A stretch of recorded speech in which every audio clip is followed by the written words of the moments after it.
Singapore is all about food. We all have our favorite go-tos and never-ending must-tries. We think about what's for lunch during breakfast, where to go for dinner during tea break, and dinner around the table is a family affair. Our love for food has never changed. But did you know, change is actually how many of our favorite dishes came to be? First, there was the change that happened when different dialect groups from southern China met. We all know Hainanese chicken rice, a delicious dish made from three simple parts: chicken, rice, and dip.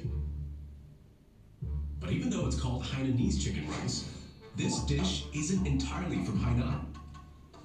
It's the rice and dip that evolved from the boiled Wenchang chicken rice of Hainan, changing and adapting to the local flavors, spices, and ingredients of Singapore.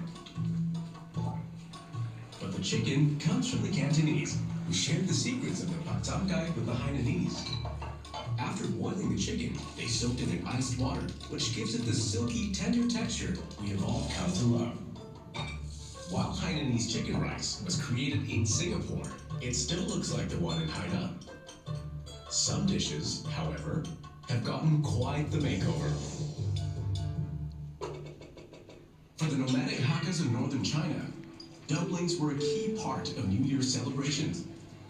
But as they migrated south, they couldn't find the wheat flour needed to make them. Instead, they got creative and stuffed ground meat in tofu, making the very first Yong Tau Fu.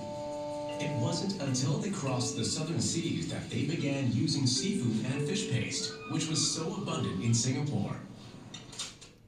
Finally, when the Cantonese adopted the dish, its offerings truly exploded. Vegetables of various shades and fresh seafood of many shapes filled their trays. By the 1930s, Yong Tau Fu no longer referred to just the stuffed tofu dish. Today, Yong Tau Fu has become a complex dish with countless combinations and endless variations. Then, there was the change that happened when different ethnic groups mingled. After their long journeys, some early Chinese traders found love in Southeast Asia and married the local women. Their descendants became known as Peranakan Chinese.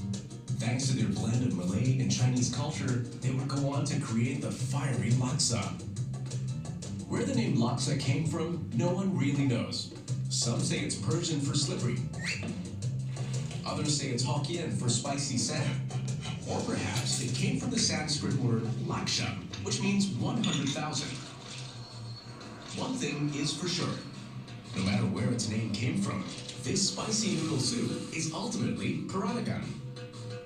By blending Malay spices and coconut milk with Chinese noodle soup, laksa has a complex mix of sweet, spicy, and creamy flavors that quickly made it a local favorite.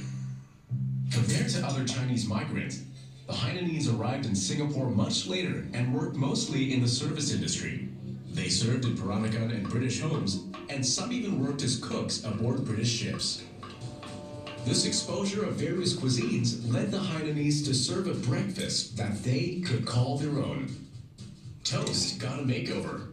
No berries, no problem. Instead of English fruit jam, the Hainanese, like the Peranakan, adapted and used coconut milk, egg, and pandan leaves to make kaya. No sunny side ups. The Hainanese also put their own spin on eggs. They added a touch of soy sauce to super soft boiled eggs, which soon became an inseparable part of the breakfast equation. Stir it, dip it, and drink it to complete this coffee shop classic. We can say laksa is Peranakan and kaya toast is Hainanese. But in our rojak of cultures, some dishes come from such a mixed heritage that we can only say they're Singaporean.